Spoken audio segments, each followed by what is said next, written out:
أعوذ بالله من الشيطان اللعين الرجيم. بسم الله الرحمن الرحيم. ياسين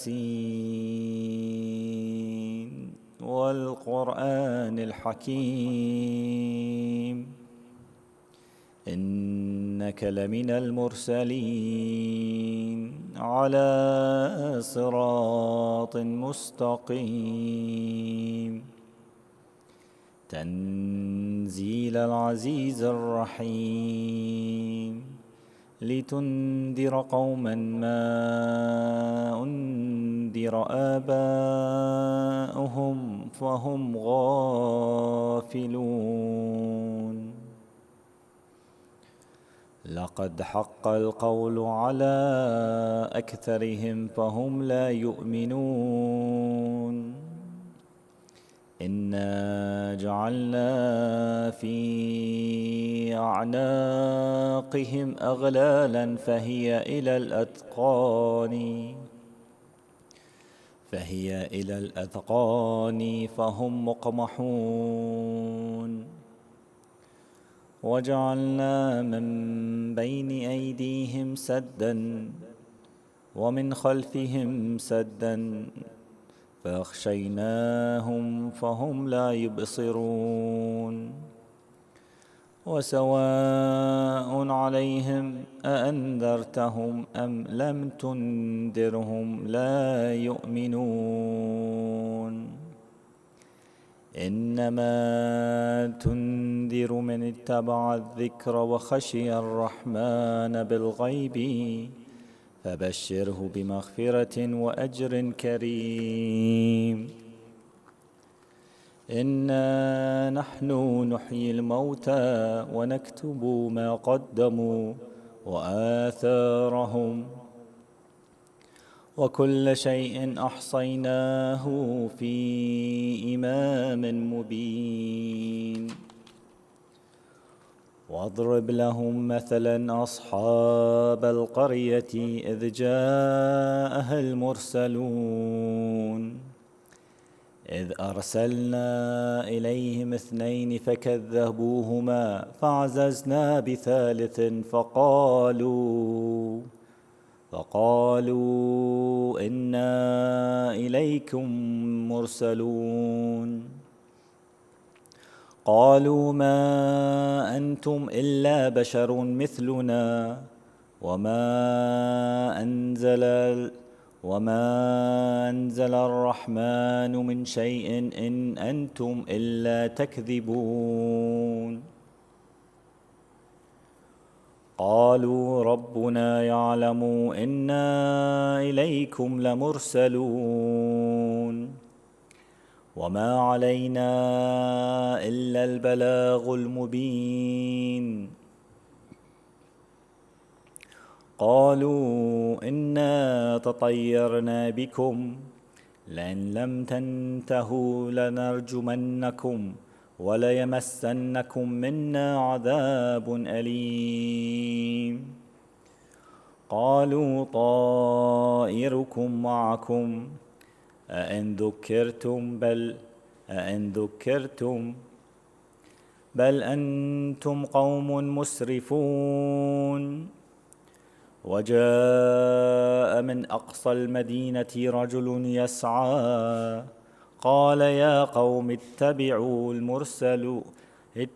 المرسلين اتبعوا من لا يسألكم أجرا وهم مهتدون.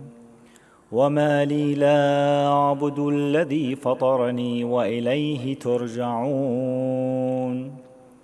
أأتخذ من دونه آلهة إن يردني الرحمن بضر لا تغني عني شفاعتهم شيئا ولا ينقذون. إني إذا لفي ضلال مبين. إني آمنت بربكم فاسمعون. قيل ادخل الجنة قال يا ليت قومي يعلمون بما غفر لي ربي وجعلني من المكرمين. وما أنزلنا على قومه من بعده من جند من السماء وما كنا منزلين.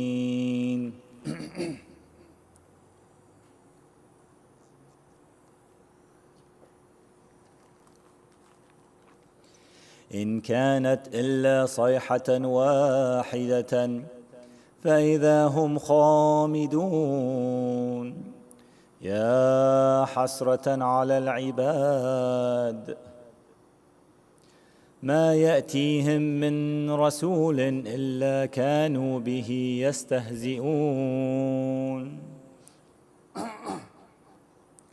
ألم يروا كم أهلكنا قبلهم من القرون أنهم إليهم لا يرجعون. إن كل لما جميع لدينا محضرون. وآية لهم الأرض الميتة أحييناها وأخرجنا منها حبا فمنه يأكلون. وجعلنا فيها جنات من نخيل وأعناب وفجرنا فيها من العيون ليأكلوا من ثمره وما علمته أيديهم أفلا يشكرون.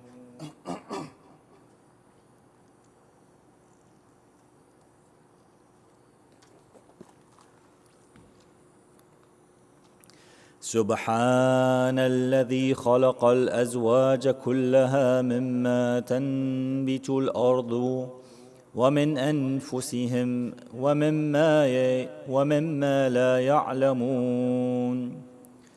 وآية لهم الليل نسلخ منه النهار فإذا هم مظلمون.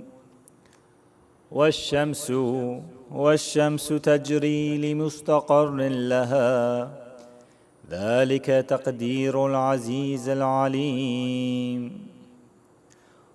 والقمر قدرناه منازل حتى عاد كالعرجون القديم. لا الشمس ينبغي لها أن تدرك القمر ولا الليل سابق النهار وكل في فلك يسبحون. وآية لهم أنا حملنا ذريتهم في الفلك المشحون وخلقنا لهم من مثله ما يركبون. وإن نشأ نغرقهم فلا صريخ لهم ولا هم ينقذون إلا رحمة منا ومتاعا إلى حين. وإذا قيل لهم اتقوا ما بين أيديكم وما خلفكم لعلكم ترحمون. وما تأتيهم من آية من آيات ربهم إلا كانوا عنها معرضين. وإذا قيل لهم أنفقوا مما رزقكم الله قال الذين كفروا للذين آمنوا أنطعم من لو يشاء الله أطعمه إن أنتم إلا في ضلال مبين. ويقولون متى هذا الوعد إن كنتم صادقين. ما ينظرون إلا صيحة واحدة تأخذهم وهم يخصمون فلا يستطيعون توصية ولا إلى أهلهم يرجعون. ونفخ في الصور فإذا هم من الأجداث إلى ربهم ينسلون. قالوا يا ويلنا من بعثنا من مرقدنا. هذا ما وعد الرحمن وصدق المرسلون. إن كانت إلا صيحة واحدة فإذا هم جميع لدينا محضرون. فاليوم لا تظلم نفس شيئا ولا تجزون إلا ما كنتم تعملون.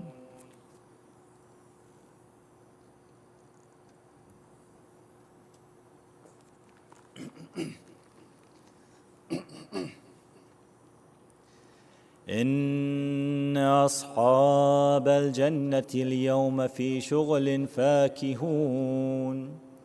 هم وأزواجهم في ظلال على الأرائك متكئون. لهم فيها فاكهة ولهم ما يدعون. سلام قولا من رب رحيم. وامتازوا اليوم أيها المجرمون. ألم أعهد إليكم يا بني آدم أن لا تعبدوا الشيطان إنه لكم عدو مبين. وأن اعبدوني هذا صراط مستقيم. ولقد أضل منكم جبلا كثيرا أفلم تكونوا تعقلون. هذه جهنم التي كنتم توعدون. اصلوها اليوم بما كنتم تكفرون. اليوم نختم على أفواههم وتكلمنا أيديهم وتشهد أرجلهم بما كانوا يكسبون. ولو نشاء لطمسنا على أعينهم فاستبقوا الصراط فأنى يبصرون. ولو نشاء لمسخناهم على مكانتهم فما استطاعوا مضيا ولا يرجعون. ومن نعمره ننكسه في الخلق أفلا يعقلون. وما علمناه الشعر وما ينبغي له إن هو إلا ذكر وقرآن مبين. لتنذر من كان حيا ويحق القول على الكافرين. ألم يروا أنا خلقنا لهم مما علمت أيدينا أنعاما فهم لها مالكون. وذللناها لهم فمنها ركوبهم ومنها يأكلون. ولهم فيها منافع ومشارب أفلا يشكرون. واتخذوا من دون الله آلهة لعلهم ينصرون. لا يستطيعون نصرهم وهم لهم جند محضرون. فلا يحزنك قولهم إنا نعلم ما يسرون وما يعلنون. أولم يرى الإنسان أنا خلقناه من نطفة فإذا هو خصيم مبين وضرب لنا مثلا ونسي خلقه قال من يحيي العظام وهي رميم قل يحييها الذي أنشأها أول مرة وهو بكل خلق عليم الذي جعل لكم من الشجر الأخضر نارا فإذا أنتم منه توقدون أوليس الذي خلق السماوات والأرض بقادر على أن يخلق مثلهم بلى وهو الخلاق العليم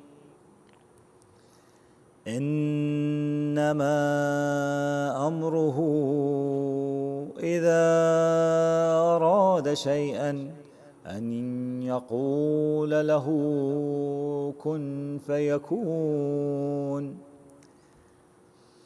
سبحان الذي بيده ملكوت كل شيء وإليه ترجعون صدق الله العلي العظيم اللهم صل على محمد وآل محمد.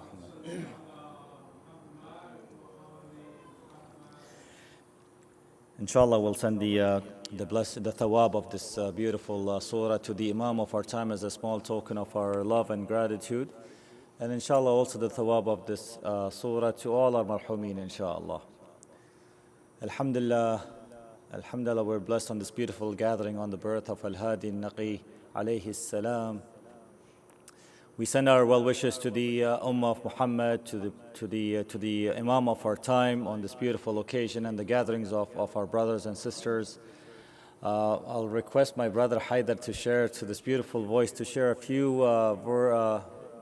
words and poetry of Maqabat, inshallah, in the honor of Ahlul Bayt alayhim as-salam. Sallu ala Muhammadin wa ali Muhammad.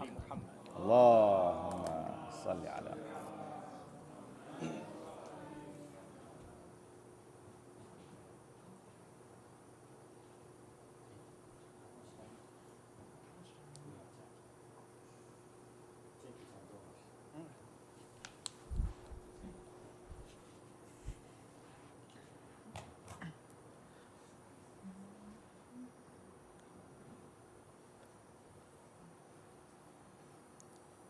صلوات.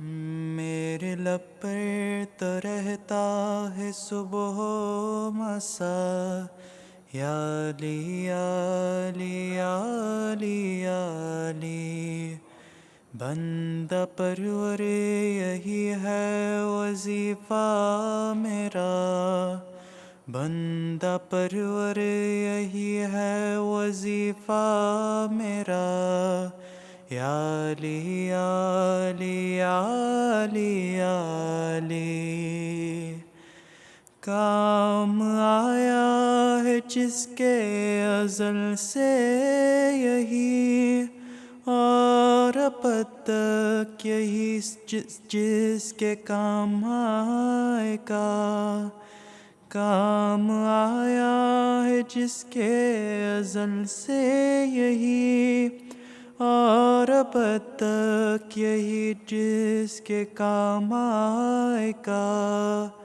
ہے یہی ابتدا اور یہی انتہا ہے یہی ابتدا اور یہی انتہا یا علی یا علی یا علی یا علی آپ مانے نہ مانے حقیقت ہے یہ خود اثر پیشوائی کو آ جائے گا آپ مانے نہ مانے حقیقت ہے یہ خود اثر پیشوائی کو آ جائے گا۔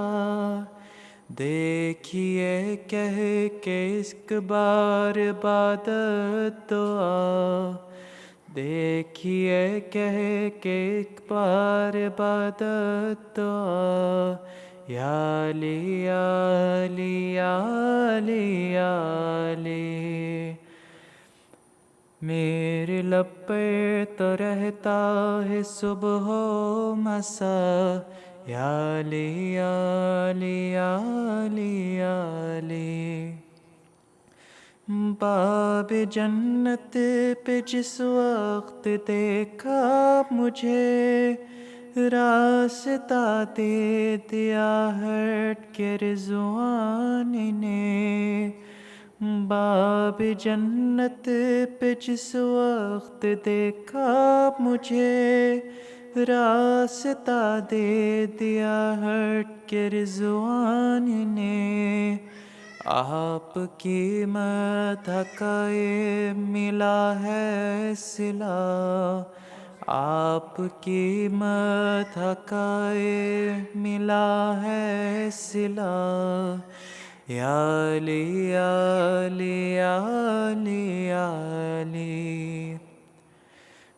میری حالت پہ بھی رحم فرمائیے، مجھ کو بھی اپنے روضے پہ بلوائیے۔ میری حالت پہ بھی رحم فرمائیے، مجھ کو بھی اپنے روضے پہ بلوائیے۔ میرے مشکل کشا، میرے حاجت روا، میرے مشکل کشا، میرے حاجت روا، یا علی یا علی یا علی یا علی۔ جب یہ پوچھا گیا اس کا مطلب ہے کیا، قل کفا هل اتی انما لا فتح۔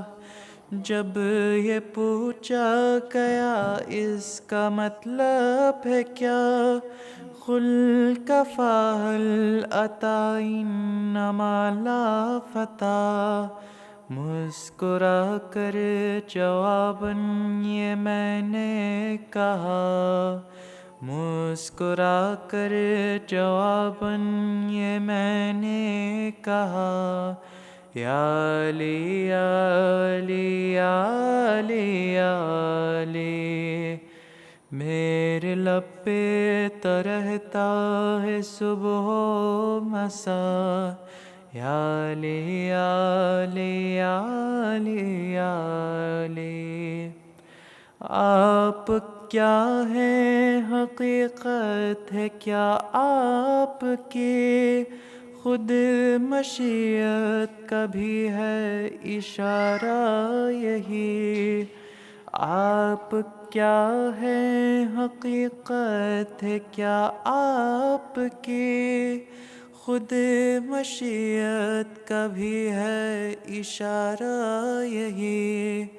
مصطفیٰ کو بھی مشکل میں کہنا پڑا، مصطفیٰ کو بھی مشکل میں کہنا پڑا، یا علی یا علی یا علی یا علی۔ میرے لب پہ تو رہتا ہے صبح و مساء، یا علی یا علی یا علی یا علی۔ آ کے میری لحد میں فرشتے سعید، کیا خبر مجھ سے کیا کر رہے تھے سوال۔ آ کے میری لحد میں فرشتے سعید، کیا خبر مجھ سے کیا کر رہے تھے سوال۔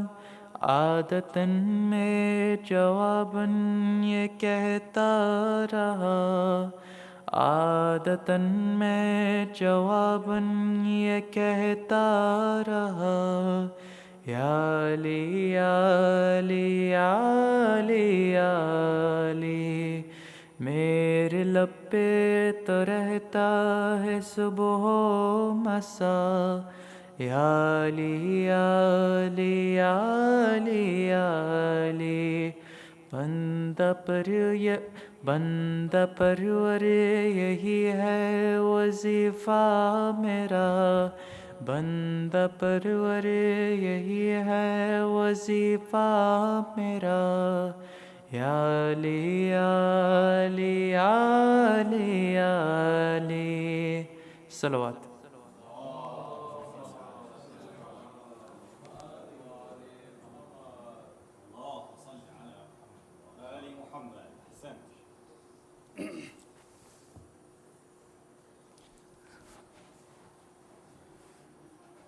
MashaAllah, my brother Sayyid Haidar, it's always beautiful to hear that soothing, beautiful voice of yours, especially when the words of Ahlul Bayt are mentioned. And I quote from the book of Ihtijaj by Shaykh Tabrasi, and he says, quote, "The imagination of those who imagine are lost. The sight of those who see is short. The description of those who describe disintegrate. The words of the falsifiers vanish.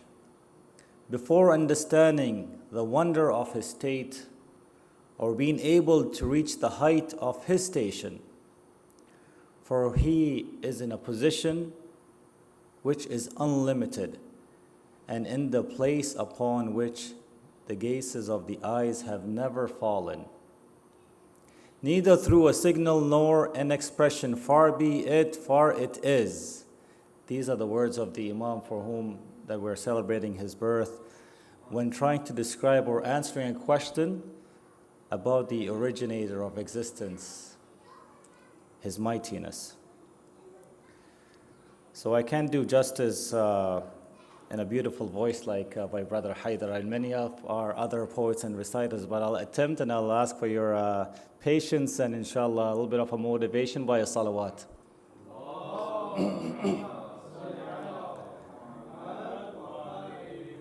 And I always mention the author or the reciter's name so they get credit, because they do build love and share love by their words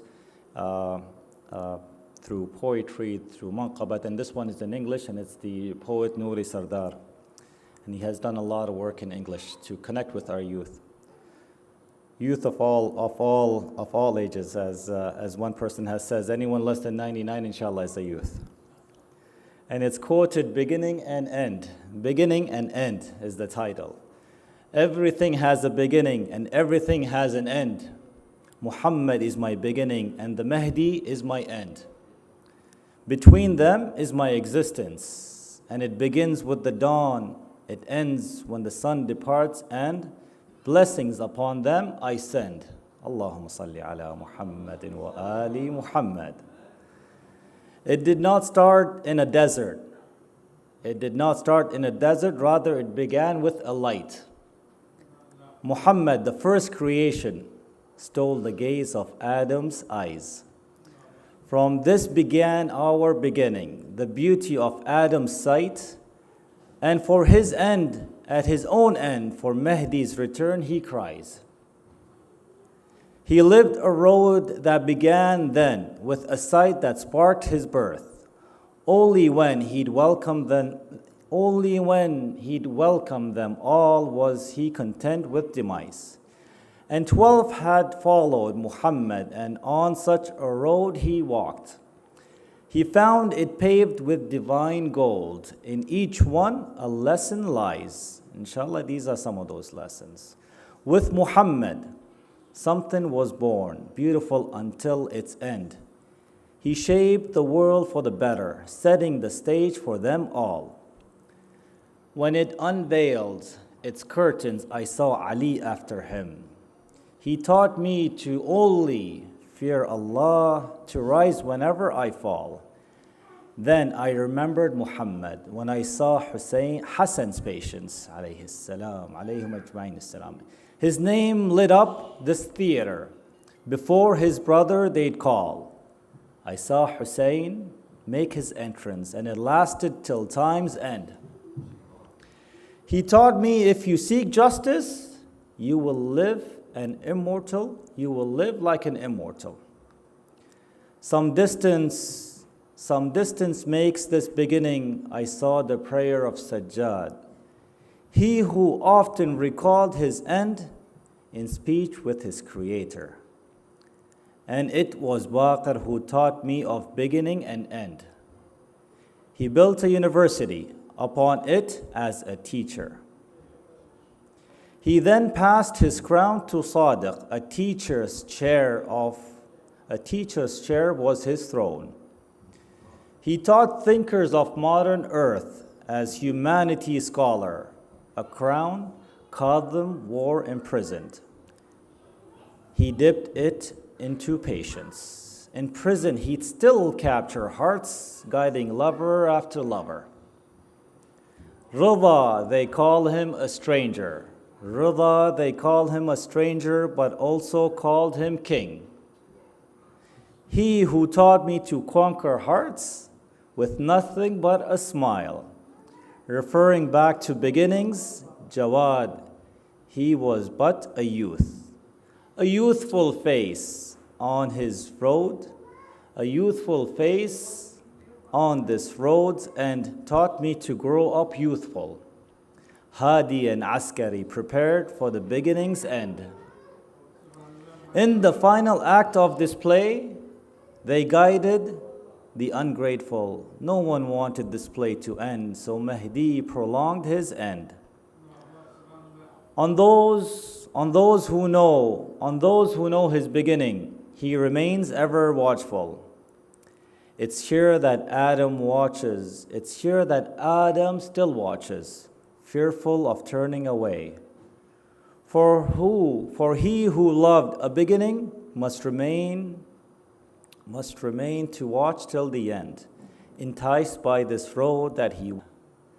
It is a love that not all knows, not all remain till the end, and unless you complete this road, this won't comprehend. Muhammad was my beginning. It's something I won't forget, and left enticed by such a play, I'm still awaiting my end.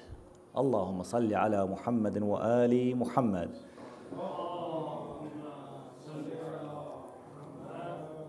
Inshallah, we're blessed to be part of that end, which is the beginning, inshallah, the beginning of justice under the kingdom of Al-Mahdi alayhi salam. Inshallah, we're able to prepare now, as we say in ziyarat, in many of the ziyaras, Ya laytana kunna ma'akum, in the ziyarah of Abu Abdullah, so we can win with you. We wish we were there. Inshallah, we're able to be able to implement that lessons, that ziyarah, that awaiting, that inshallah active awaiting, Ya Rab.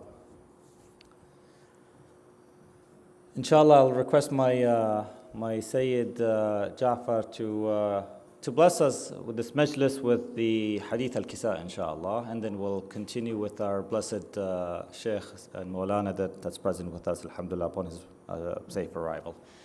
Sayyid Ja'far, sallu ala Muhammadin wa ali Muhammad.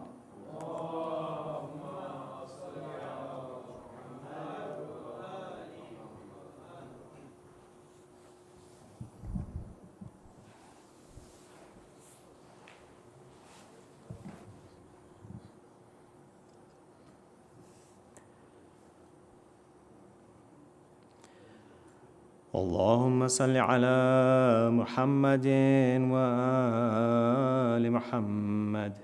بسم الله الرحمن الرحيم. عن جابر بن عبد الله الأنصاري عن فاطمة الزهراء عليه السلام بنت رسول الله صلى الله عليه وآله قال: سمعت فاطمة أنها قالت: دخل علي أبي رسول الله في بعض الأيام فقال: السلام عليك يا فاطمة. فقلت: عليك السلام. قال إني أجد في بدني ضعفا. فقلت له أعيذك بالله يا أبتاه من الضعف. فقال يا فاطمة ائتيني بالكساء اليماني فغطيني به.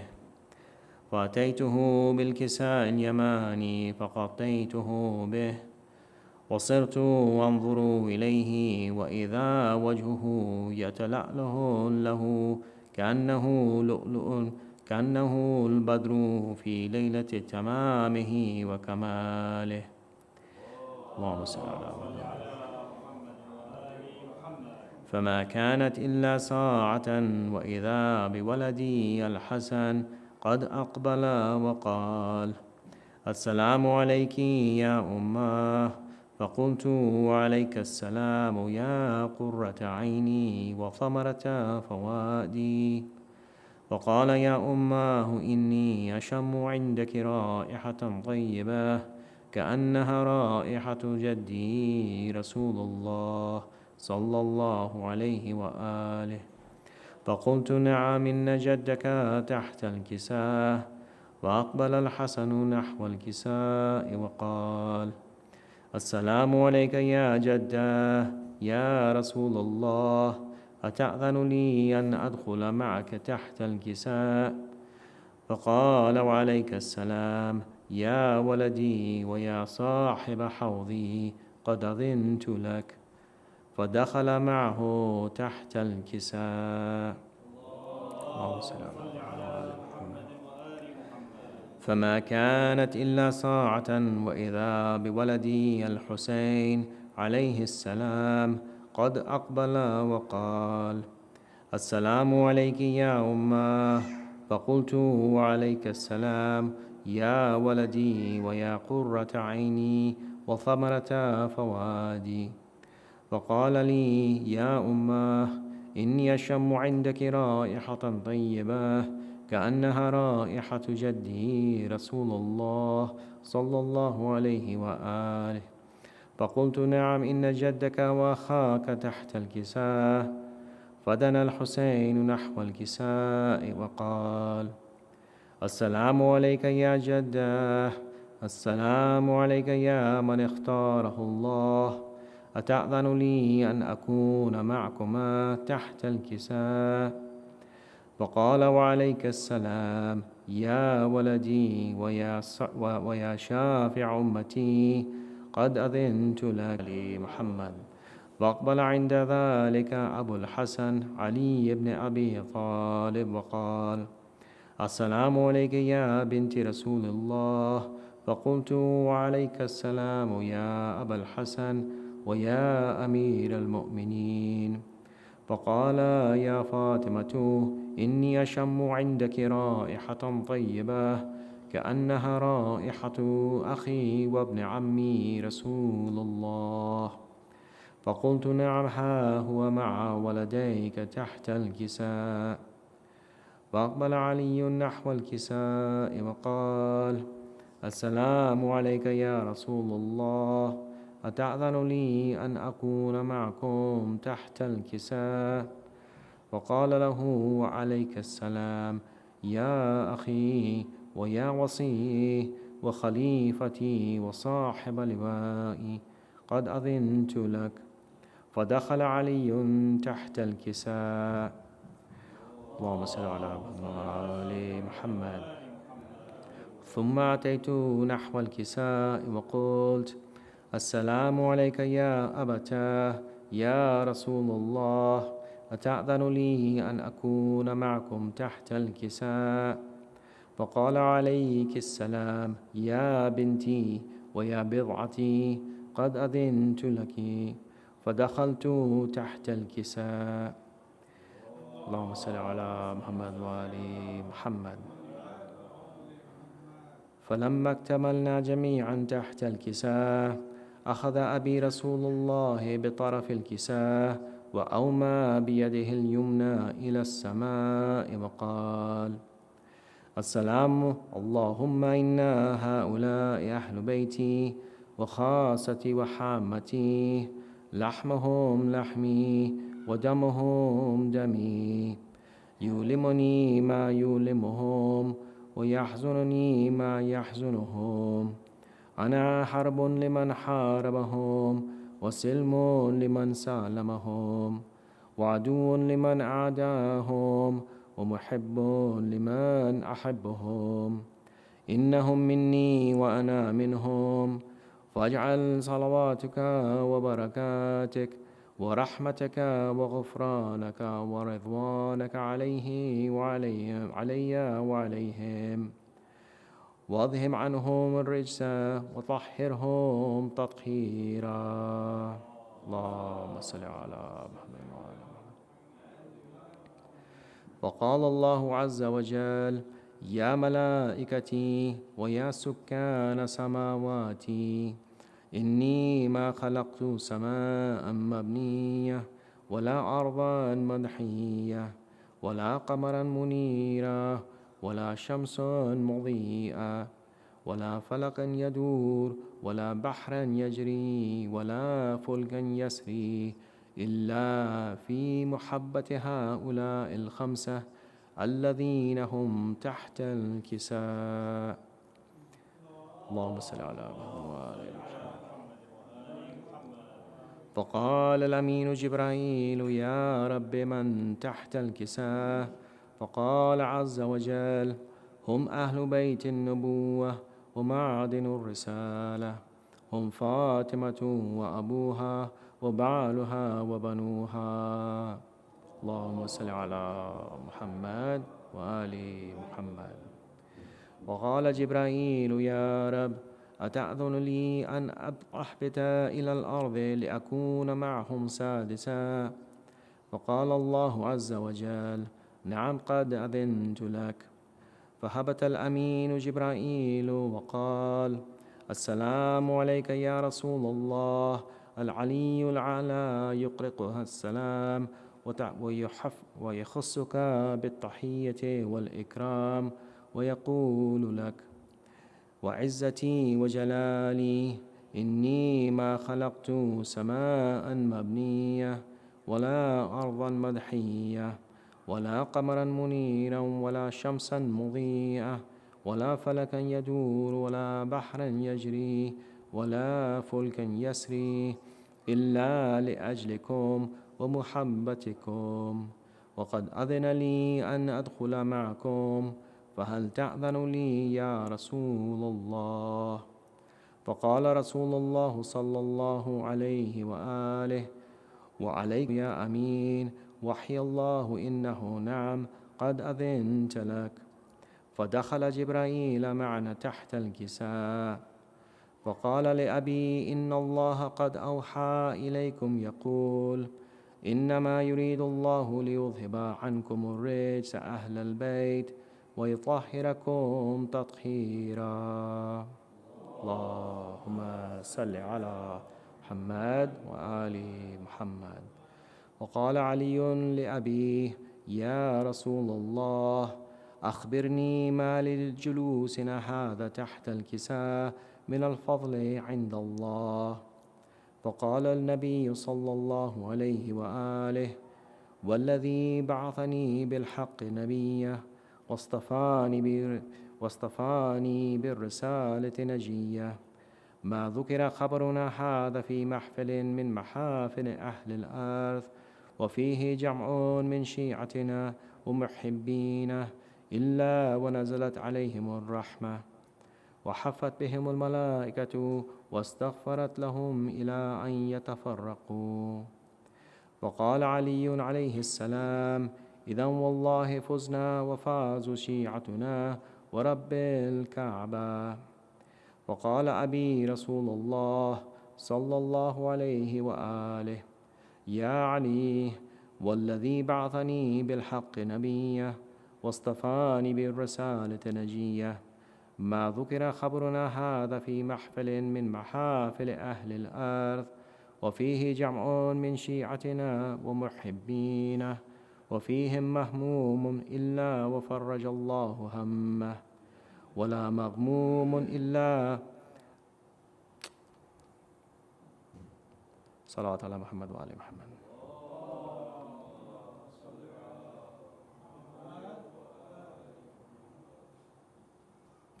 وفيه جمع من شيعتنا ومحبينه وفيهم مهموم إلا وفرج الله همه ولا مغموم إلا وكشف الله غمه ولا طالب حاجة إلا وقضى الله حاجته. فقال علي عليه السلام: إذا والله فزنا شيعتنا فازوا وسعدوا في الدنيا والآخرة ورب الكعبة. صلوات الله على محمد وآل محمد.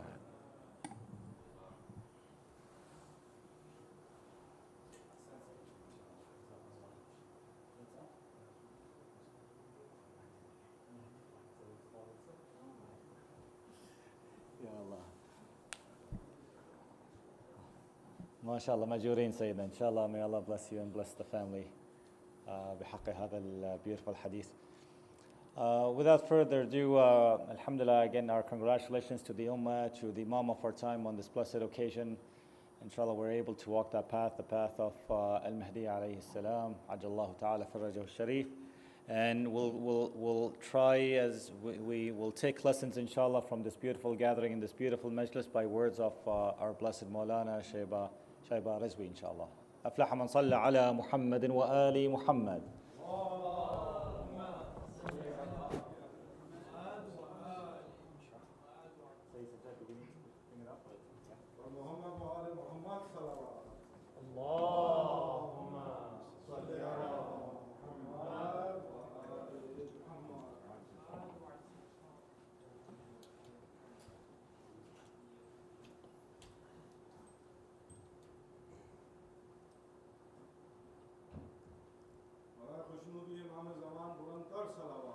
اللهم صل على محمد وآل محمد. أعوذ بالله من الشيطان اللعين الرجيم. بسم الله الرحمن الرحيم. الحمد لله على ما أنعم وله الشكر على ما ألهم والثناء بما قدم من عموم نعمة ابتداها وسبوغي العين نسداها وتمام منن أولاها جمعني الحصاء عددها ونا عن الجزاء مدها وتفاوت عن الإدراك أبدها وندبهم لاستزادتها بشكر لاتصالها واستحمد إلى الخلائق بإجزالها وثناء بالندب إلى أمثالها. ثم الصلاة والسلام على أشرف الأنبياء والمرسلين خير المبشرين والمنذرين شفيع ذنوبنا وطبيب نفوسنا وحبيب قلوبنا سيدنا ومولانا أبي القاسم محمد. اللهم صل على وعلى آله الطيبين الطاهرين المعصومين المظلومين صلوات الله عليهم أجمعين الذين أذهب الله عنهم الرجس وطهرهم تطهيرا.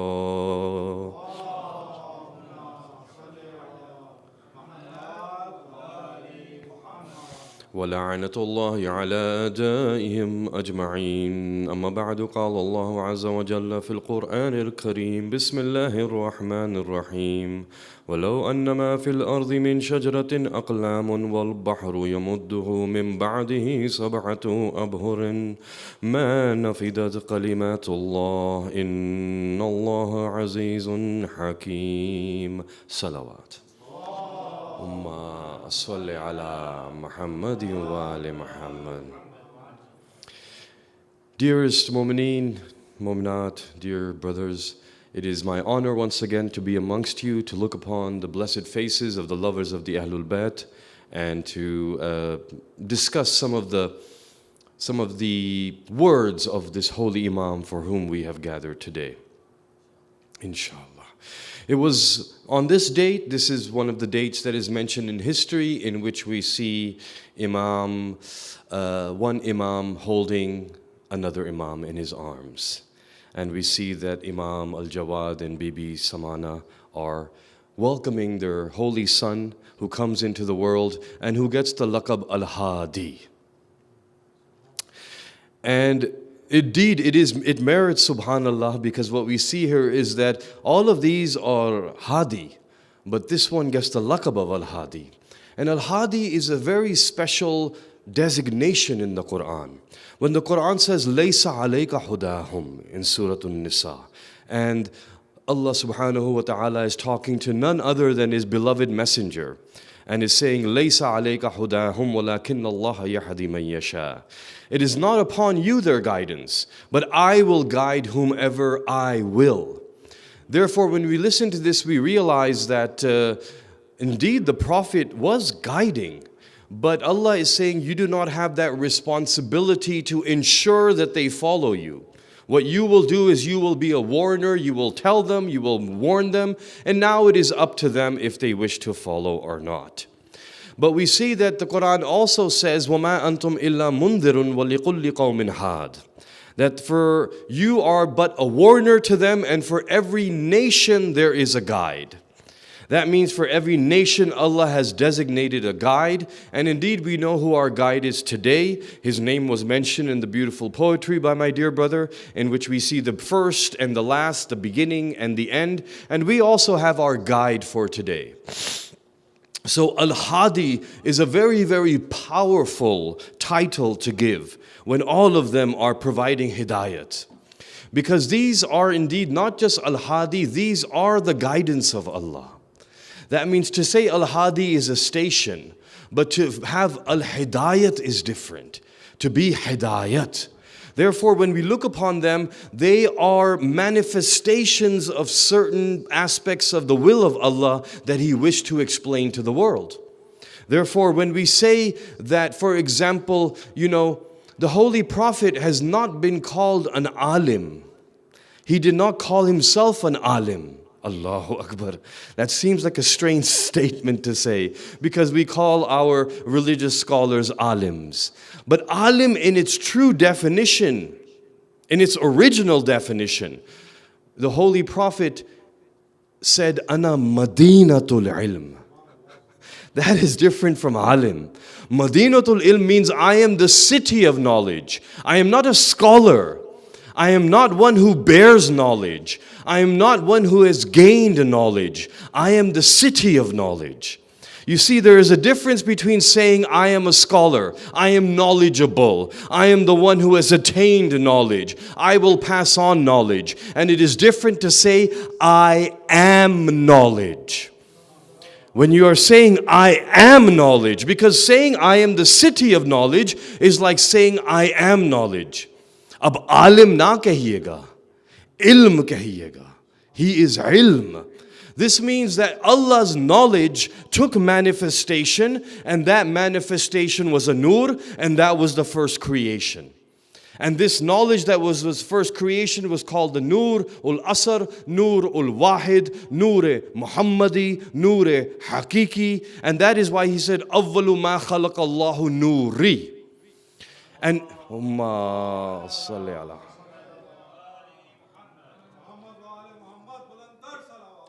Allahumma salli ala Muhammadin wa ali Muhammad.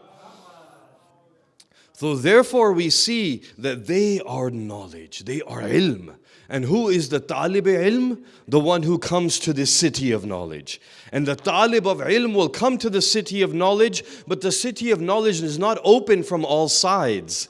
It is not like Toronto or Kitchener where you can enter from any side. There is only one door. Allahu Akbar.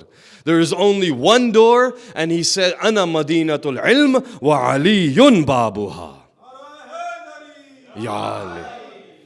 Then let me say that we are the seekers of knowledge, that knowledge is Mustafa, the door is Murtaza.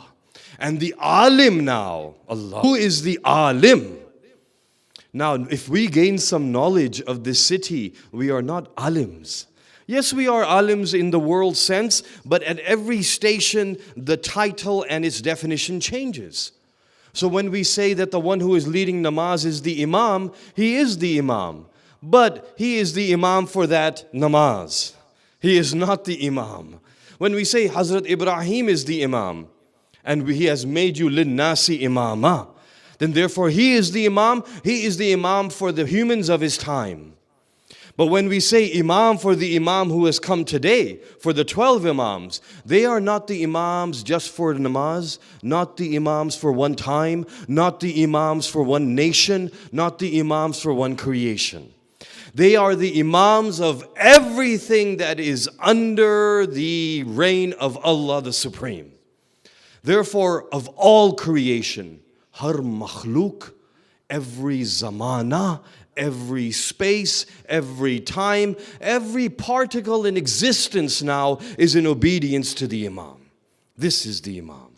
Therefore, the alim would be the one who knows them. But who truly knows them? Does the hadith not say, Ke O Ali, none know you but Allah and myself. Therefore, Allah is the alim.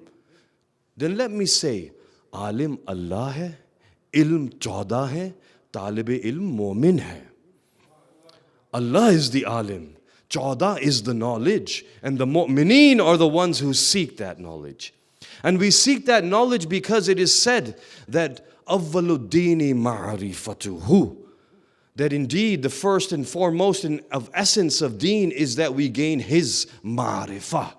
Him whose ma'rifah we cannot gain can be gained by a very miraculous event, which is the presentation of these 14. It is through them that we learn about him. And it is said that our holy Imam had many debates, and a few of them with Yahya bin Aksam. Yahya bin Aksam is the one who is like the minister of religion for many of the Bani Abbas Khulafa. Our holy Imam survived the reign of 6 of these Khulafa of Bani Abbas. And half of his life was spent in what you would call imprisonment. It was basically being bounded within a home and you're not allowed to leave there. And that is where we see our 11th Imam spending most of his life. And this holy Imam, in 40 years, he is martyred. It is said that at a young age, he is talking with Yahya bin Akhtham. And Yahya bin Akhtham is one who has debated this Imam's grandfather and father. He debated the 8th Imam, he debated the 9th Imam, he debated the 10th Imam. We must give credit for consistency. Because every debate he lost miserably, yet whenever the Khalifa showed up. So there was a degree of obedience to the Khulafa.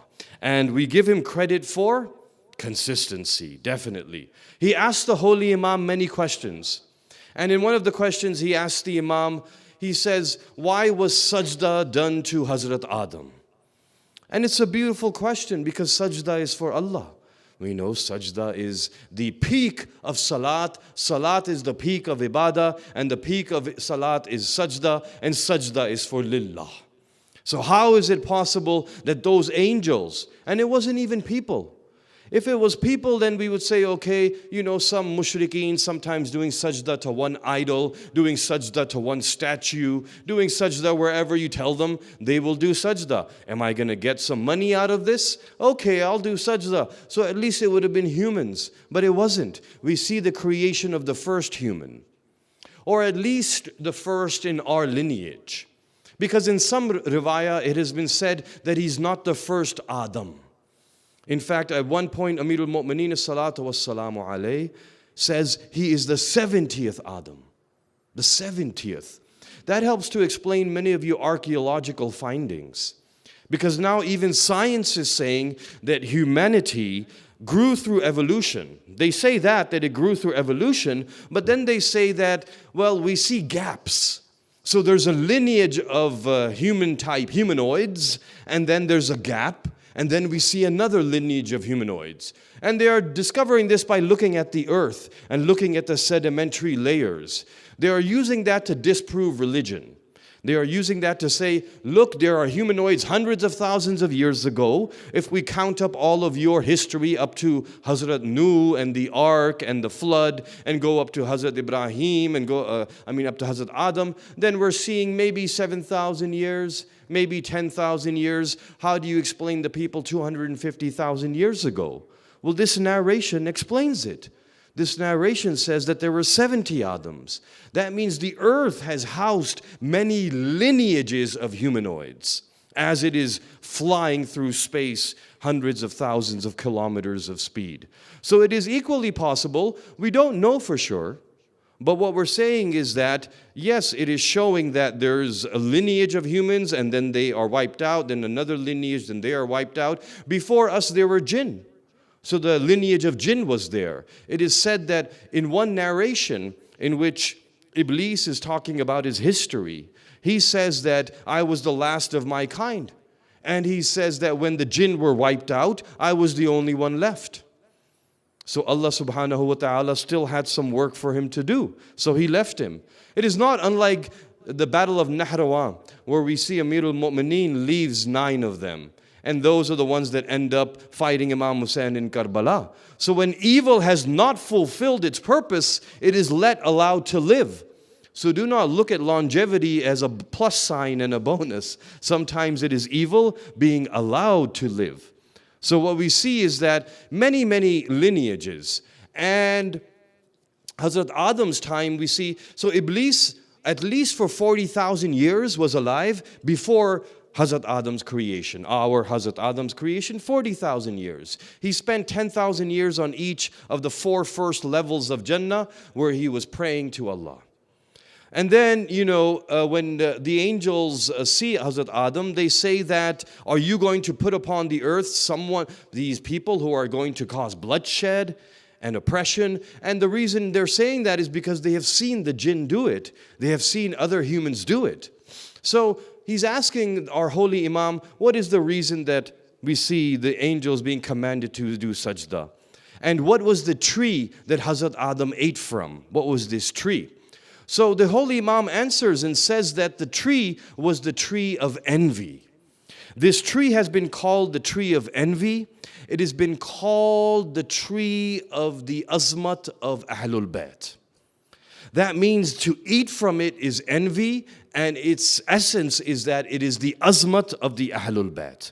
That means when Hazrat Adam was told by Allah subhanahu wa ta'ala, وَلَا تَقْرَبَا هَذِهِ الشَّجَرَةَ, do not go near this tree, the command was truly, do not go near the azmat of the Ahlul Bayt. That means you are different, they are different. Do not try to be like them, for you are not like them. And that is why they were, they were deceived by Iblis, and that story continues. But then when we ask the question, why were they doing sajda? Then our holy Imam answered, this was the sajda of ta'zim, not of ibadat. So it tells us there's 2 kinds of sajda. Not that we can go and do sajda whenever we want to, wherever we want to. This sajda was also commanded by Allah. But it was commanded by Allah because of ta'zim. And what was the ta'zim? The ta'zim was that the nur of the Ahlul Bayt had been put into Hazrat Adam. So this is the ta'zim that we are doing sajda to. That means that when you respect the Ahlul Bayt, it is like ibadat to Allah. That means the ibadat of Allah is ta'zim of Ahlul Bayt. The ta'zim of Ahlul Bayt is the ibadat of Allah. Because sajda in itself, what would happen if Allah had only limited sajda to himself and had not commanded the angels? We see Hazrat Yusuf's family, including his father, doing sajda to Hazrat Yusuf. Hazrat Yusuf is sitting upon his throne, and his brothers, his parents, they all fall in sajda to Hazrat Yusuf. Why was there sajda to Hazrat Yusuf? Because of ta'zim again. The ta'zim was of the vilayat in Hazrat Yusuf. That means Hazrat Yusuf's ma'rifat of vilayat was very high, and that was what they were doing sajda to. So it is out of respect. If you do sajda only to Allah, if Allah had said there will never be any sajda to Adam, never will I command it, it is only for me, that would have made us falsely believe that sajda is truly to Allah in a physical sense. Sajda to Allah is in a metaphysical sense. Because when we do sajda, it is in a direction. And Allah does not have a direction. If we establish that this is a physical sajda to Allah, Therefore, what are we doing? Now we are limiting Allah to this direction. And we are saying Allah is in the Kaaba, and therefore we are doing sajda to the Kaaba. That is why you see the test. It may not have been an easy test. What if we were there? Because if you look at the first 11 years of the life in Makkah, the sajda was towards Baitul Muqaddas. And from Makkah, Baitul Muqaddas was such in a line that the Prophet was able to stand in front of the Kaaba and in line with Baitul Muqaddas. So he was doing sajda to Baitul Muqaddas metaphysically to Allah, but physically it was in line with Kaaba and Baitul Muqaddas. We see when he migrates to Medina, now Baitul Muqaddas is in such a location that Kaaba is not in front of him anymore. And that is why we see him constantly asking. The Quran says in Surah Baqarah that I note, I see. If you look at verses 140 to 145, it discusses this. It is a long discussion, and I'm just taking one sentence out of there. And not even going to the ayah because that would beg translation and explanation. But he says that I see your eyes constantly looking towards the heavens, O my beloved Prophet. And know that I will turn the Kaaba to that which you desire. So that means that Allah turned the Kaaba to that which you desire. The Quran says you desire. Now it is the desire of the Prophet that the Qibla be there. And so Allah changes the Qibla. And now the Qibla is towards the Kaaba. But Allah does not claim it to be His will in the Quran. He said it is the desire of my Prophet. Therefore we as obedient Muslims would pray wherever the Prophet tells us to pray. If he says pray this way, you pray this way. If he says pray that way, you pray that way. That means Allah is everywhere. Where are we praying? Where the Holy Prophet desires the Qibla to be. Now why did the Holy Prophet not desire the Qibla to be? Allahu Akbar. فَلَنُوَلِّيَنَّكَ قِبْلَةً تَرْضَاهَا. I had to say a few of the words from the verse just to show that I'm not making this up. وَلَنُوَلِّيَنَّكَ. We will change the Qibla. قِبْلَةً تَرْضَاهَا. That which you desire. Tarda is razi, is riza, is desire. What you desire. Do we see the status of this holy messenger? Who is this holy messenger? You say, Ashhadu an la ilaha illallah. Do you realize what that is? That is a shahada. And what is a shahada? Bearing witness. And what is bearing witness? Looking at with your eyes. When you say shahada, it is bearing witness. If I bear witness that I saw all of you today, it's because I did see all of you. If I bear witness that there is an Imam Barga in Kitchener, Waterloo that is called Al-Zahra, it is because I have seen it.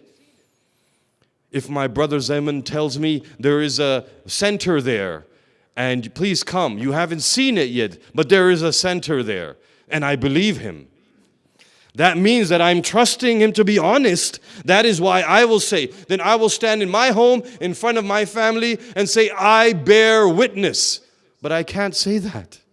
I can't say that. If another brother says it, I have to witness it myself to say, I bear witness. But you say, Ashhadu an la ilaha illallah. But you haven't seen him. You are bearing witness that there is an Allah. And bearing witness requires sight. You can't be witness in court if you were sitting at home and you didn't see the event. They call you in for a witness. You bear witness in court. That means you were there. You saw it. You are an eyewitness. So how are you saying Ashhadu an la ilaha illallah?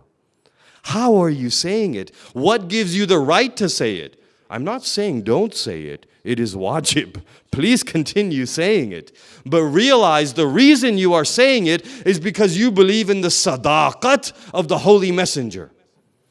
You know him to be so honest. The people of Makkah knew him to be honest. If I ask you, I tell you there is a mountain here behind me, and behind that mountain there is an army, will you believe me? They say, we will believe you. He says, then believe that there is an Allah. So what we are really bearing witness to is the honesty of the Prophet, the status of the Prophet. The Prophet is saying that I have seen him, but not with these eyes, with the heart. The Prophet, is that not what Amir al-Mu'mineen said? Oh Ali, do you worship an Allah which you cannot see? Ali does not worship the Allah which he has not seen. But you yourself claim you cannot see him with your eyes. No, I have seen him with my qalb. This qalb is the metaphysical heart, not the fu'ad. Fu'ad is your heart. Dr. Sahab with the atria and ventricles. Not that fu'ad. No, this is qalb. Qalb is the metaphysical center of your nafs. And it is where it is as metaphysical as your nafs and your ruh. You don't see it. You need something metaphysical to house metaphysical. Ma'rifah is metaphysical. And you need metaphysical to understand metaphysical. That is why your qalb is metaphysical. And Amir al-Mu'mineen says that you, human, you think that you are a small entity, but in you is that which gives zuhur to the ghaib. In you is that which gives zuhur to the ghaib. Allah is ghaib, He becomes zahir in your qalb. Not in a physical sense, in a metaphysical sense. When you say Allahu Akbar, do you not feel it? It changes you. When you say Ashhadu an la ilaha illallah, it changes you. The debate from the beginning has been between physical and metaphysical. Actually, in the beginning, it was between metaphysical and physical. No. Let me say that again. Metaphysical versus metaphysical. Hazrat Adam comes, says there is an Allah, he is ghaib. And then opposite to Hazrat Adam, we see that in the children and the offspring that were coming that rebelled, there was another village living nearby. Hazrat Adam was farming. Another town had started to form at that time. And in that town, you had people that were already worshiping mountains and the sun and statues and the moon and the stars. Hazrat Adam was saying that my Allah is not a star, He created the stars. He is metaphysical, this is physical. And the mushrikeen were saying to Adam, no, our God is the metaphysical reality of the sun. The metaphysical reality. Yes, we make this statue, but this statue represents metaphysical reality. For thousands of years, they fought metaphysical with metaphysical. But then came the science. Science which comes from the Babul Madinatul Ilm, comes from his children, from the fifth and sixth Imams. They gave birth to the Renaissance in Europe. It is their ideas that gave birth to the scientific endeavors that occurred in Europe. This happened after the Islamic Renaissance, the European Renaissance. The medieval ages were there at that time. And the medieval ages, 1100s, 1000s, Europe was very barbaric. The plague had killed most of the people, and there was chaos, and there was utter poverty, and then you see Islam as a shining light. They took the teachings that were given from the Medina University by the 5th and 6th Imams, and they went with it. They continued with it, and then they wrote history they wanted to, the way they wanted to, and when you write history yourself, you can take credit for what you want. And then their science allowed them to fight against Christianity. And then allowed them to fight against all the faiths. And it continued. So then what happened was you were fighting with physical against metaphysical. For 1,000 years, science, and by science I don't mean true science. Science which is coming from our Imams. That is a science which leads you to Tawheed. If science leads you to Tawheed, that is true knowledge. Otherwise it's not, it's just pseudo-science. If it's not leading you to the Creator, what kind of science is that? You have limited yourself to the physical and observable, and you have said this is it. And you will see for 1,000 years they argued, there is no metaphysical. You don't have a soul. You don't have a nafs. There is nothing inside of you besides this physical body. And then we created the microscope, the telescope. The telescope allowed us to see the heavens and allowed us to make calculations that proved Allah doesn't exist. But then what happened was they said, well, it's so perfect that the chance of one universe like this is impossible. It's 1 in a trillion, gagillion, bazillion, whatever number you want. It's like 59 zeros there. 1 in 10 to the power of 59. Like, how are you going to make this universe when that's your chance? Could you win the Lotto Max if you had 1 in the power of 10 to 59 chance? So they said, well, that means there must be multiverses. So that's why we need multiverses. So now you'll see multiverse. Then they said, well, you know, if there's no intelligent being that created this, then how did it all come to be? How does something come from nothing? So now they're trying to prove in physics that something comes from nothing. All of physics is running behind theism. Atheism runs behind theism. Atheism doesn't have any ideas of its own. It just finds formulas and some kind of equations to counter our theism. So they're running behind us. They can just leave us alone and live their lives, but they don't. There's something inside that eats the atheist, that makes them want to disprove us so they can feel better about their belief. Because it is, after all, just a belief. Don't think that they don't believe. They have a belief. What is their belief? They believe that everything they have observed is correct. They believe everything they have observed with their 5 senses is correct. Therefore, everything that they are now concluding from those 5 senses is correct. That's what science is, observable, and then you deduce from the observable. And so it's all based on what you can observe. We don't even know if what I'm observing is the same as what you are observing. I don't know if I look in the mirror and I see me, you see me. I don't know if you see this color to be orange and I see it to be orange. You see this to be red and I see it to be red. You call it red, I call it red, but am I truly seeing the same thing that you are seeing? That is purely subjective. So we go for 1,000 years denying all of this, denying it. And now all of a sudden we have a new ideology. But this ideology has shown us that they're accepting the metaphysical now. This ideology that you are currently facing is accepting now that there is metaphysical. Because they said there were only cells. And through evolutionary process, you were 1 cell, then 2, then trillions of cells, and now you went from various species of animals to now your modern human being. So now you are a collection of your cells. If I am a collection of my cells, and person A is a collection of their cells, now person A, we look at their cells and they all have XY chromosomes. That means every one of their cells is an XY chromosome. And that means every one of their cells is what we would call biologically male. So if it is so, then who inside this being is saying that I am not XY? I am a different gender. Who is saying that? If it's not the cells, it's something besides the cells. Do you see how this ideology is proving that there has to be a metaphysical reality? Is that a little bit too sciencey? I don't know. No? Do you see what I'm saying? In other words, if every one of my cells is my identity, then I can only be what the identity of my cells is. I can't come up with my own identity. I'm not condemning or endorsing anything. I am simply asking a question. It is the time and age to tread carefully and to speak carefully. But what I am asking is a simple question.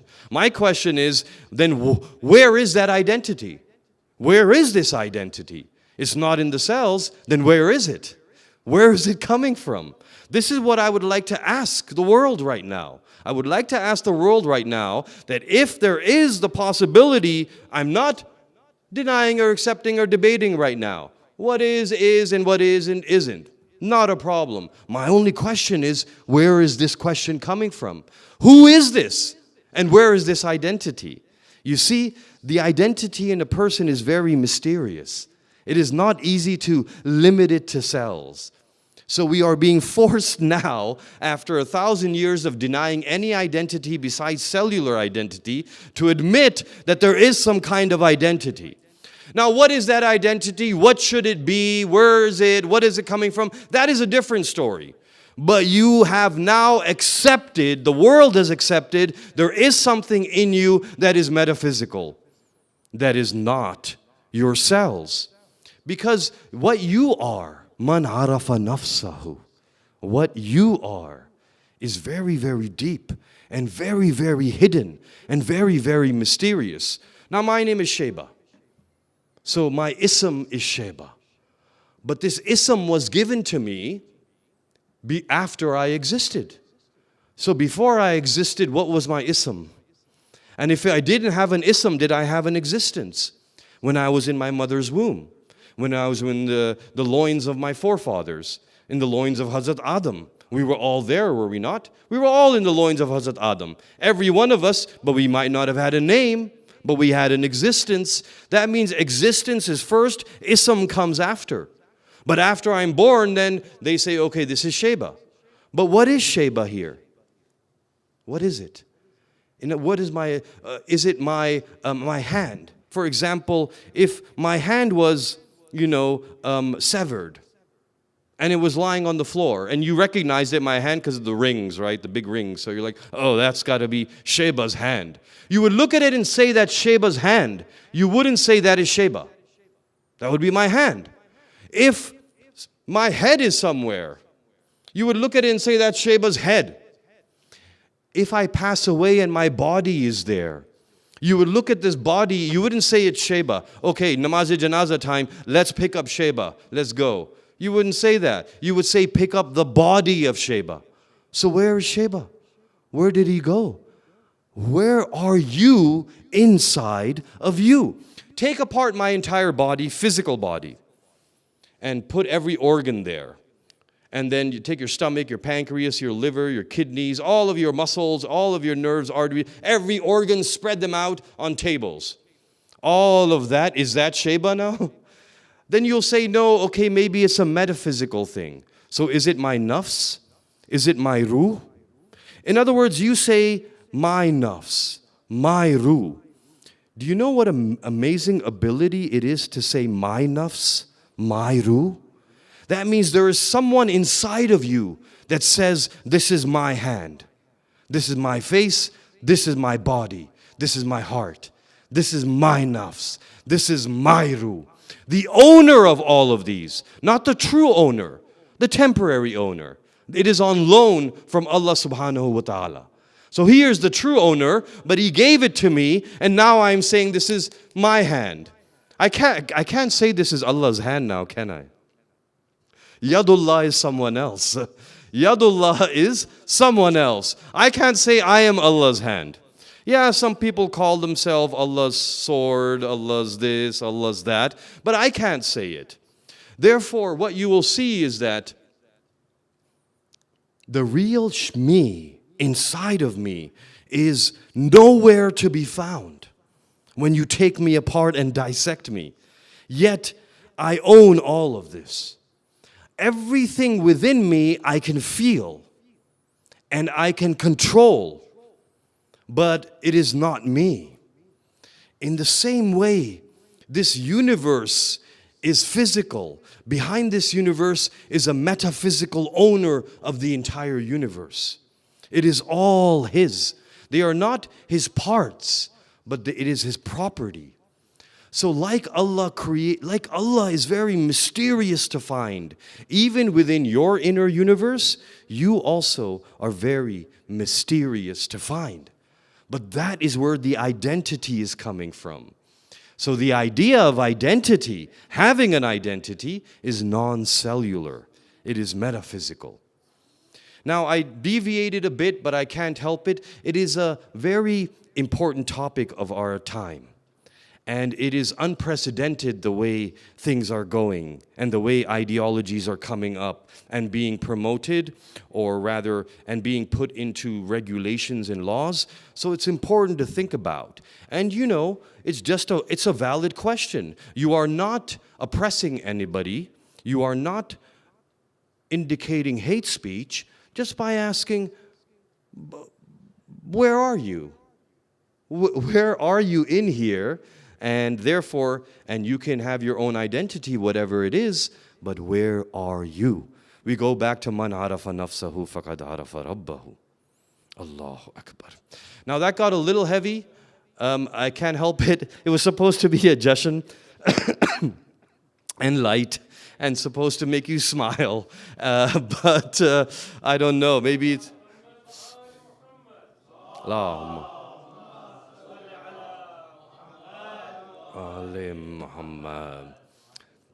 And I actually didn't get to my actual topic that I was going to talk about in the verse that I recited in the beginning. But you know, the Imam was also asked one question. I'll just take a few minutes. We have time.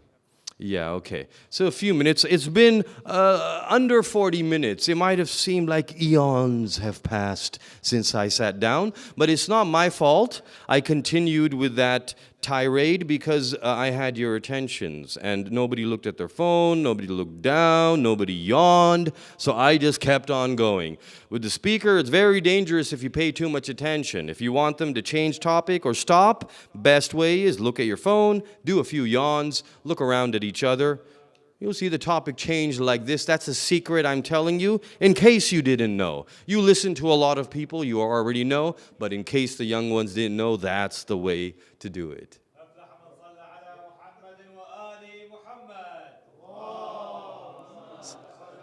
Muhammadin wa ali Muhammad.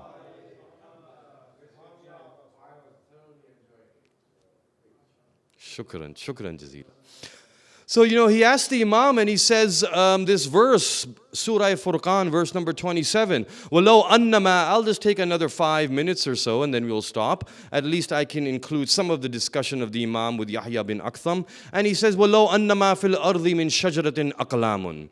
If you have paid attention to this verse, you have. And if you haven't, then you may remember a narration that is very similar to this. وَلَوْ أَنَّمَا And if all, fil ard, upon the earth, shajaratun, all the trees, aqlamun, became the pen. Now who's saying this? Allah subhanahu wa ta'ala. And if all of the trees of the earth became pens, fi shajarat aqlamun, wal bahru, and the seas, yamudduhu, became ink and were filled into these trees that were pens. Min ba'dihi sab'atu abhurin. And after that, 7 more seas of ink was filled in. Ma nafidat kalimatullah. Allah is saying, never will finish the kalima of Allah, the words of Allah. Inna Allah azizun hakim. Indeed, He is the Aziz, the majestic. He is the Hakim. He is the most wise. So when we look at this, Yahya bin Aktham asked the Imam, what are the 7 oceans? So he wants to know some Google Maps. He's like, what are the 7 oceans over here? So our holy Imam says, you know, it is the seas of Kibrit, of Tabariya, of Yemen, of Bahrain, of Barhut, of Lisan, of Ceylan. So he mentions the 7 oceans and then the 7 seas. And then the Yahya bin Aktham says, and what are these kalimat that will never finish? Now this was a tricky question. Because if I'm going to talk about kalimat that will never finish, I have to go for infinity. Now I'm going to say, well, this kalima, this kalima, this kalima, this kalima. And if at any point I stop, Yahya bin Aktham can say, well, it says, ma nafidat kalimatullah, they will never finish. How did you finish? The Imam answers in one sentence, like only Imam can answer. Nahnu kalimatullah. We are the kalimat of Allah. And we are the kalimat of Allah that will never finish. And that is why the narration says, Oh Ali, if all the trees were pens, and all the jinn and humans were writers, and all of the oceans were ink, then your faza'il, your fazilat would never finish, even if they kept on writing till Yawm al-Qiyamah. Ya Ali. That is why we realize that these are the asma'ullah. They are the ism of Allah. They are the kalimat of Allah. That means Allah was there was no ism there. Allah does not need an ism. It is creation that needs an ism. Therefore, when Allah desired creation, and He desired that there would be creation that would obey, live in harmony, worship Him, He of course needed a medium for that creation, because He is metaphysical beyond metaphysical. He is ghaib, but not in the ghaib the way we think.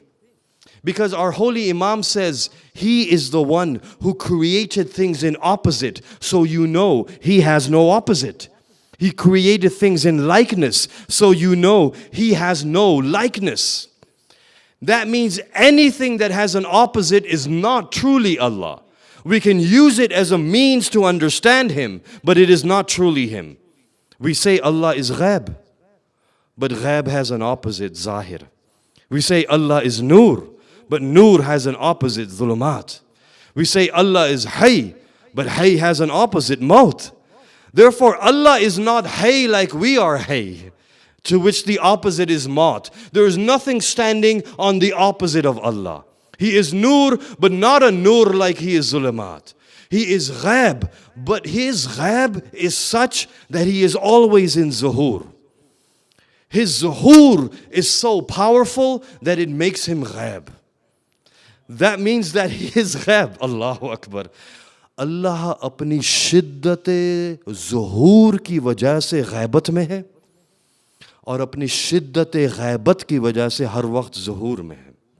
Allahu Akbar. He is so bright you cannot see Him. Allahu Akbar.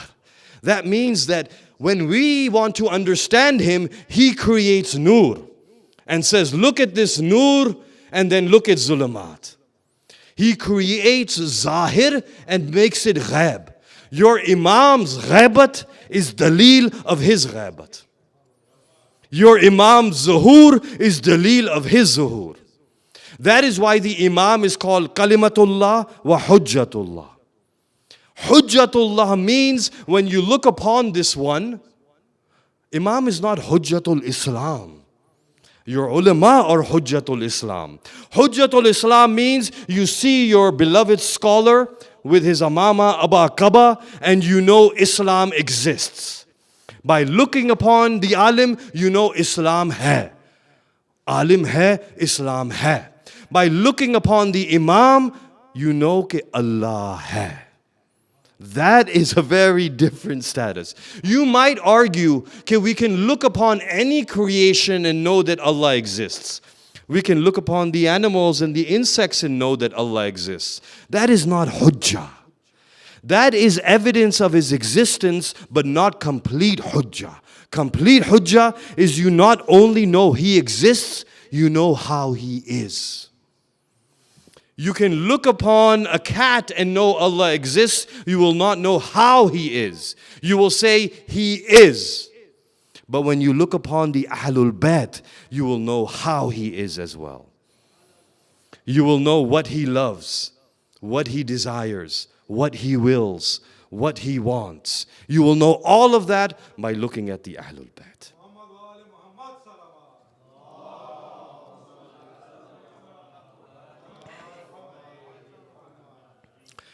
So I am grateful for your kind attentions, and we will conclude with dua, and we pray to Allah subhanahu wa ta'ala for the sake and the medium of the Holy Imam for whom we have gathered today, for his holy son, his holy grandson, and his holy forefathers.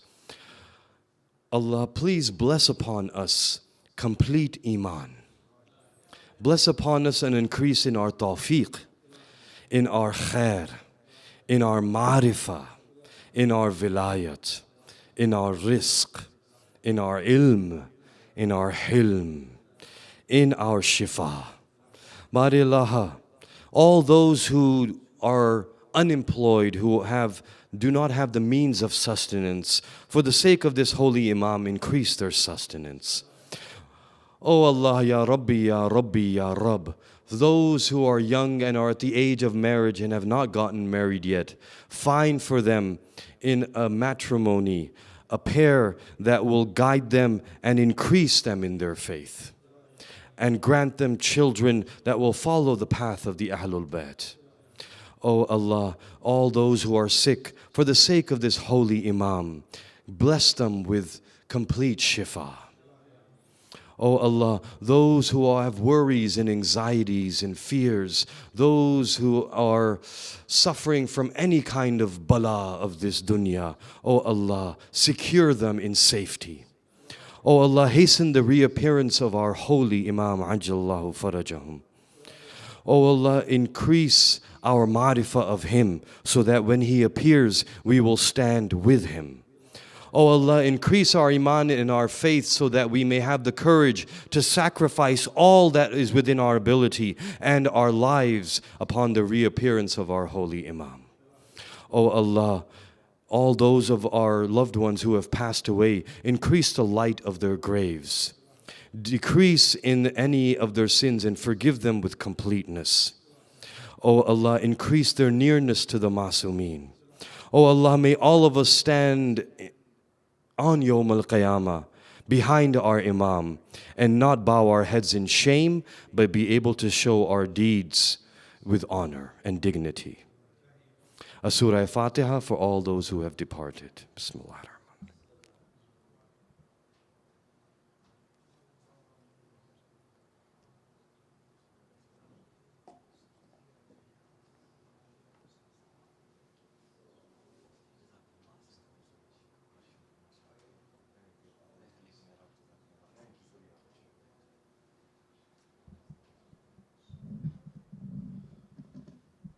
We just have a few minutes and then we'll have the ziyarah after salah. But we have a few minutes inshallah for just a quick little the social catch up inshallah, and then salat on its prime time inshallah. Sallu ala Muhammadin wa ali Muhammad.